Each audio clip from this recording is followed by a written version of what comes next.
Hey guys, gals, how you doing? It's your girl Liz. I'm doing another reaction to one of Erick's other videos, 10 Great RPGs Ruined by Two Things. I want to kind of do a reaction, see if I agree or disagree with his videos and stuff like that. All this falls under fair use because I am commenting and criticizing. So, yeah, let's get into it. Hey guys, I'm back. This time I'll be talking about JRPGs that were also ruined like in the last video, but by two things, not one. Two major things in them that completely destroyed my experience and made me quit. So let's begin. Oh god, this is gonna be good.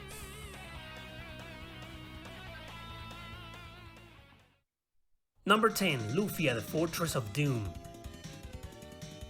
I once read that Luffia 2 was the prequel of the entire series, so that's the one I started with. Man, what an amazing game it was. So I became a fan after finishing it, and of course I jumped straight into the first game. To my surprise, the story and characters felt childish, tropey, and silly this time, but that didn't bother me. What ruined this classic turn-based RPG for me were two things. First, the encounter rate. When I played this game for the first time, I already had a lot of experiences with random encounters and I always disliked them. In Lufia, however, Yeah. I remember you covered it in your last video about things that you didn't like in RPGs. the rate was just too high. Yeah, games like Lufia. What I've heard about the first Lufia game, it its encounter rate was ridiculous, and I said it previous in my other video that games with high encounter rates are the ones that a lot of fans don't like, and it really freaking sucks. Like, imagine you take two steps and you're already in a fight, and half your party's already, half health. You barely have any items, and then you die, and then you have to go back to your last freaking save. And out of place. Sometimes it will leave you alone for a while, but then it will come back in your face over and over. When trying to solve a puzzle or go from point A to point B, your exploration is ruined by constant battles. Yeah, it can get pretty freaking bad. And speaking about battles, the second thing that destroyed my experience is precisely the combat. It's generic turn-based, so that's fine, but you can't select the specific enemy you want to attack. Yeah, Dragon Quest did that too. Up until, like, newer games where you couldn't really select, if there was two of one enemy, then sometimes it'll let you select them and sometimes you don't, and it really it didn't push me away, it just made me a little wonder why they chose it that way. Only a group of enemies. Several other JRPGs have this nonsense like most of the Dragon Quest games. Yup. Wow. Jesus, man, me and him are really on the high level of thinking. Jesus Christ, he brings up Dragon Quest. But I never found them as annoying as in here because the AI of your allies is just dumb. Often they will mess it all up and end up prolonging the battle or straight up dying. Thank goodness Lufia 2 was a much better game and corrected all of the mistakes seen in this one because it's honestly very disrupting.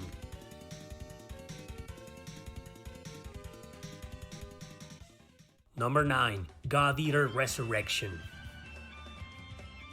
Sure, this series surpassed my expectations and I ended up becoming a fan, but it was mostly thanks to this game's sequels. This remake of the old PSP title is something I abandoned for something I complained about recently in another video.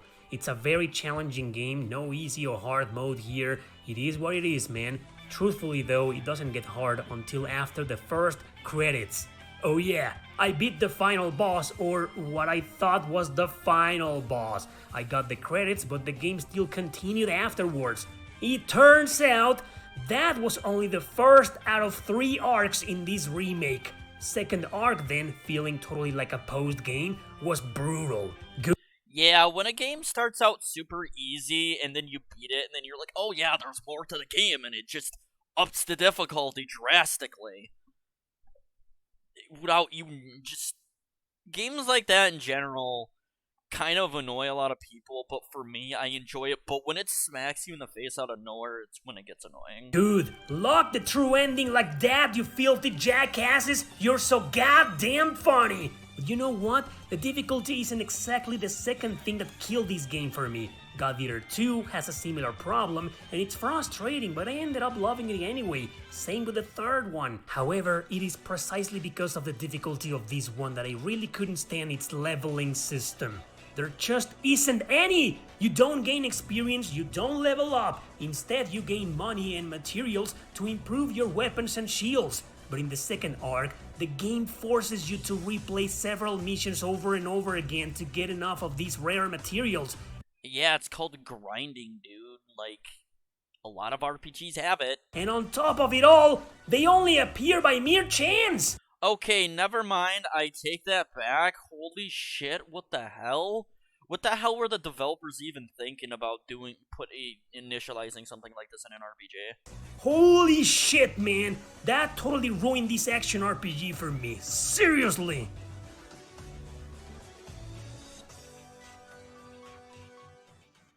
Number 8, Dusk Diver Oh god, here we go. 2. This isn't a Japanese RPG, so it shouldn't be here, but when else am I gonna have the chance to complain about it? I'd Have a chance to complain about it, oh god. rather not talk about it since I really like the first game, an indie RPG from Taiwan. The same Taiwanese studio developed this sequel, now with a bigger budget and with Idea Factory as their publisher. However, they must have received several complaints about the first game being kinda easy, cause it honestly was, but that never bothered me. Nevertheless, they made this one way harder to a point it ended up being completely broken. The first thing that killed it for me is the enemy design. It's beyond stupid because they take forever to kill and barely put up a fight. They just stand there while you beat the crap out of them and do nothing except taking years to die. But then you get Years is over-exaggerating, dude. Maybe it's because your characters weren't, leveled properly and you weren't doing enough damage and stuff like that. It could be all how you build your characters in this game, dude. It's not the game, it's you. to the bosses, and some of them are ridiculously hard, with fast-paced patterns that make no sense. It's an action RPG, man. It's supposed to be fast-paced. I'm not trying to criticize you in a negative manner, dude. I'm just saying what I say. Sense and are almost impossible to memorize. Man, what's up with that? On day 1, they released a patch to take some HP away from regular enemies, but bosses remained intact and brutal. They're bosses for a reason. They need to be difficult. If all the bosses in Dusk Diver 2 were super fucking easy, then it wouldn't be worth playing. So not only was this awesome action RPG ruined by the enemy design, It's not really ruined. Only to you it's ruined, and a lot of people probably have agreed and disagreed with you. There are a lot of people that have high hopes for the series, including me. And I absolutely love the first one. It doesn't feel easy. It feels a little bit challenging because I was having a difficult time even properly leveling my characters. but also by its horrible imbalance. It frustrated me big time because, like I said, I really liked the first one, and seeing as this was a direct sequel with higher production values, I just thought it would be better.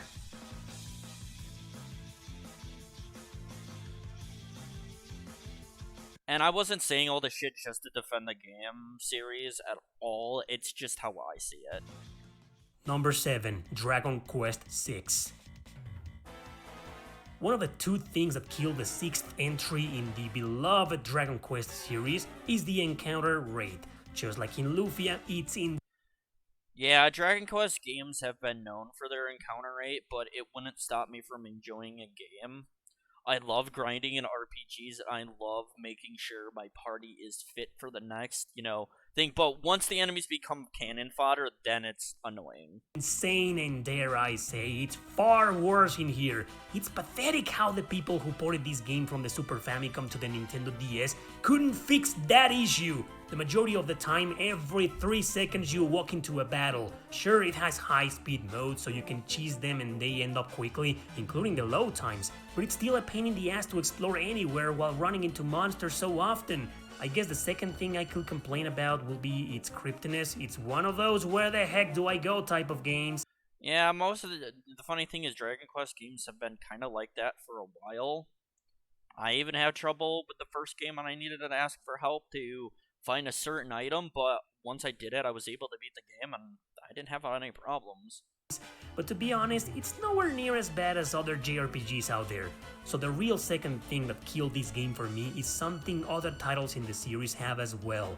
There are no save points before boss battles. You exit town, traverse the world, go through the entire dungeon full of random encounters. And the funny thing is that you say that for the console and stuff, but on emulator, you can use save states, but since you're talking about console itself, you're pretty much right.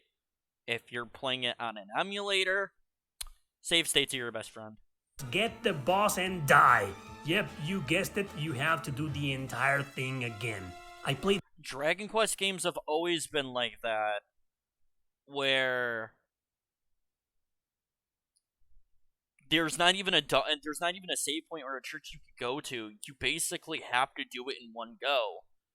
Or if you're able to save outside the place and stuff like that, then yeah, but most of the time, no. Dragon Quest has always been like that with games. You know what? I prefer it because, yes, I'll have to trans through the dungeon again, but now that I know what I'm fighting and I'm up against, I can prepare myself and make sure I'm really well stocked on items to beat them.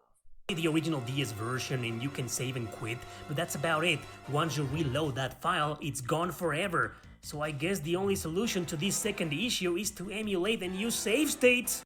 Oh, Jesus Christ, it's like me and you are on the same page when it comes to thought process, and I like that. I would love to frickin' interview this. I would love to frickin' interview you, dude. Like, seriously, you seem like one of those guys that I'm not trying to be sarcastic or anything. I would love get to talk to you about RPGs and stuff like that, and us kind of talking about what we like and don't like. It would be really fun, to be honest.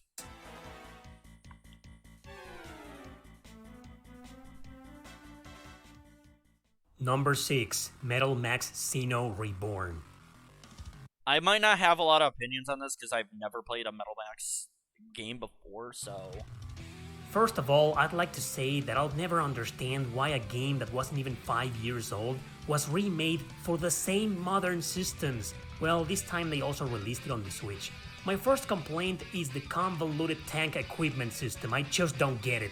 It was just as bad in the original game, but at least I made a lot of progress on it. In this remake, I just couldn't. Maybe it's because I don't like systems like this where you need to be changing weapons and armor for almost every boss battle. Yeah, because the thing is, I will disagree with you, because using certain spells or certain equipment to defeat a boss, a lot of people say it's gimmicky.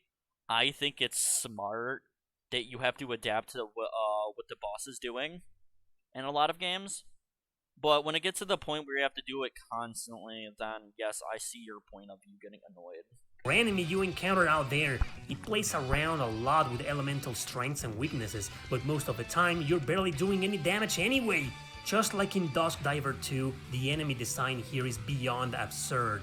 Enemies die in 1 or 2 hits quickly without posing a single threat. Well, at least they give you tons of experience so you level up real quick here. I love that. But it helped nothing whatsoever against any goddamn boss battle out there. Even the elite monsters around are extremely difficult to take down.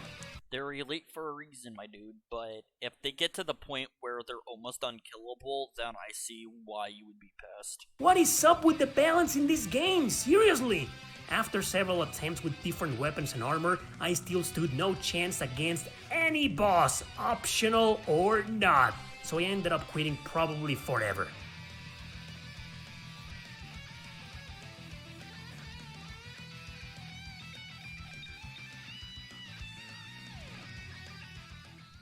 Number 5, The Last Remnant.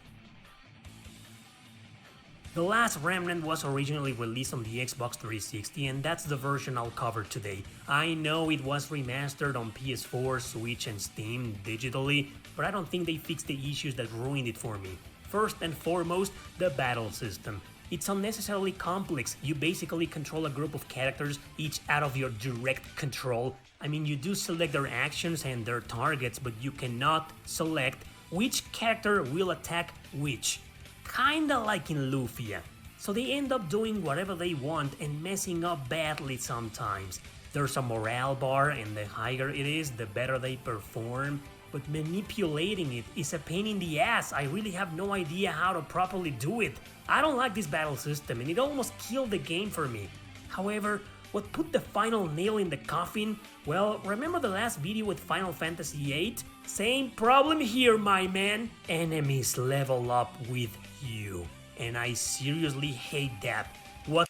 Yeah, that was my biggest problem with Final Fantasy VIII, is that there was no point of grinding, because you could be level 99, that means Ultimacy at the end of the game would be the same level as you, and it would be no point in frickin' playing it. You could go through the entire game without fighting a single thing, and everything would be your level. That is something they need to fix in Final Fantasy VIII, but that'll never happen. That's why the game is so low tier on a lot of people's lists. What's the point of fighting regular enemies then? Might as well skip them all and go straight for the bosses. But since the bosses are completely out of balance, it destroys everything you ever worked for. Like I said before in my review a long time ago, this game is garbage and it needs to be destroyed! Okay, that's a little too far, dude. This game is not on ET levels of bad, but yeah. There are people that like this game, and then there's you that don't, but this game doesn't need to be blown out of blown to smithereens. But I completely see your outrage, though.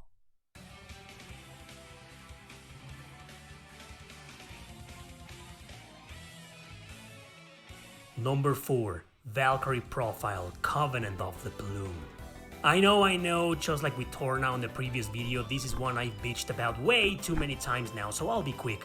Two things ruined it for me. First, the enemy design, their moves, their attacks, their stats. Some of them are too easy and some others are too hard on the same maps. They have a weird-ass combination of enemies that go from the average Joe to the hard-ass elite bastard. Problem is, it wasn't supposed to be this way, so the balance is absurd. As senseless as it is, the title of this game is the second problem. Covenant of the Plume means you have to use the damn magical plume to sacrifice one of your allies to make your MC more powerful. Well, it doesn't help that much because of the first issue that I mentioned, so overpowering Wilfred is almost pointless. I never played this game, so I really have no commentary, but the difficulty spike in a game, just like, okay, first these enemies are, then it's like in the first area, the enemies are like, no, we're kind of tame, and next minute you know, they're bending you over and fucking you sideways. Previous Valkyrie Profile games gave you more party members to sacrifice. In here, you have a very limited amount, and since this is a strategy RPG, that pretty much defeats the purpose of the more the merrier. God damn it, man, let's move on. Number 3, Breath of Fire 2. Okay, we're going right to Breath of Fire. Let's see. This one is pretty easy to explain, actually. It's a game I abandoned a long time ago because of the issues I'll mention today. Then its fans convinced me to give it another chance, but eventually, the very same issues made me rage quit again. You probably already know that the encounter rate is devastating here. Yeah, it really is. I've played it, and holy crap, it's terrible. The game has a bad reputation precisely because of that, and made a lot of gamers quit on early stages. I think I got halfway through, but I still ended up quitting because the rate was just crazier than in most JRPGs. I think they did. I think fans did patch stuff into the Super Nintendo the Super Nintendo. Shit. Into the game on the Super Nintendo with a patch to lower the encounter rate, but the developers themselves should have. G's out there, that's right, crazier than in Dragon Quest VI. The second thing that ruined this game for me is the backtracking. You'll reach one point where you won't have to do this anymore and simply come back to base quickly. But for a really long time, you'll be walking, that's right, walking, not running, back and forth to every single location over and over and over again. The combination of that with its lunatic encounter... Yeah, it pushed me away from the game as well. I kind of stopped playing it. would love to get into it, but the third and the fourth game fixed a lot of the issues that the second game had. Rate blows your patience away. I don't know why these two issues felt more manageable in the first game. I think it's because they were far worse in this one.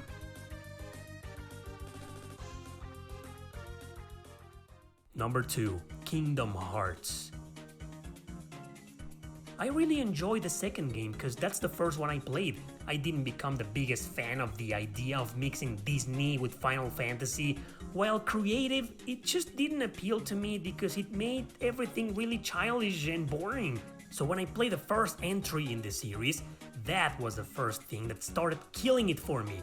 The second game felt darker and slightly more mature, so it was more interesting, I guess, but the first game felt safer and more cartoonish. They were just testing the waters with this one, it seemed. Yeah, they were. The irony is that despite being a game whose target audience are kids, this first entry is full of difficulty spikes! The majority of what I played was either easy or balanced, but some bosses were straight up. Yeah, some bosses in the first game could be absolutely dog shit. And in Kingdom Hearts 1. Like you fight Darkseid in the beginning of the game, and then next minute you know, you're like in Tarzan stage and you're fighting Clayton and he just completely kicks your ass. Frustrating and monotonous. The fights were beyond tedious and the controls made nothing better. They aren't bad, but Sora can be hard to control sometimes. I have no idea if later re-releases of this game improved controls or difficulty, but the original PS2 version had this problem. I got stuck in a boss battle and absolutely nothing made me keep trying. I lost all interest because maybe deep inside I had never really cared for this game at all. So I eventually lost interest in the rest of the series as well. I think they fixed the final mix version fixed a lot of shit that had a lot of problems that the original had.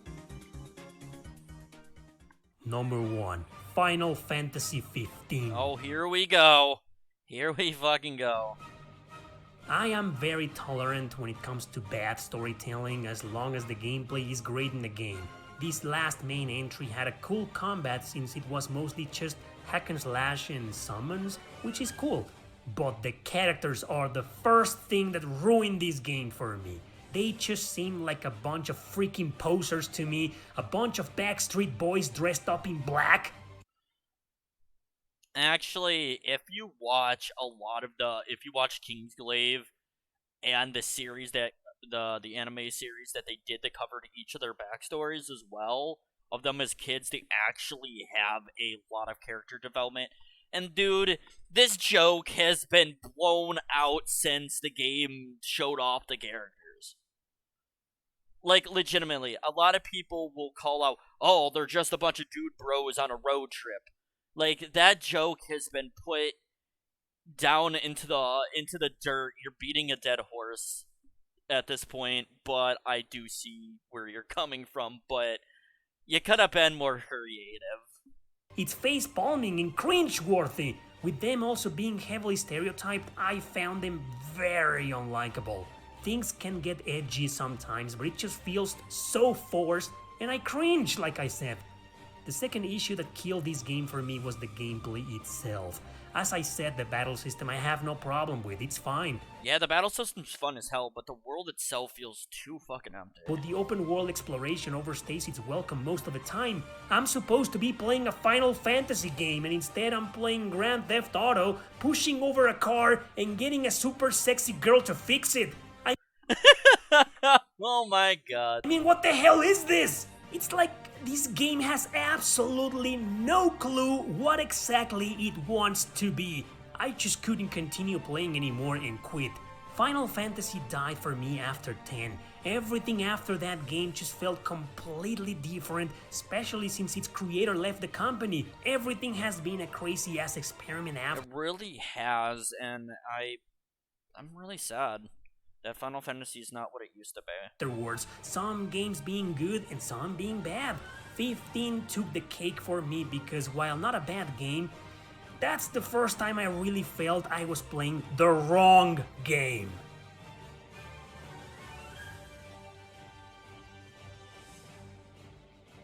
So those were my 10 picks for today's video.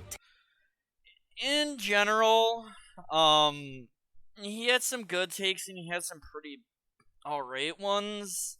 I didn't agree with everything, but everybody's opinions are their own opinions, and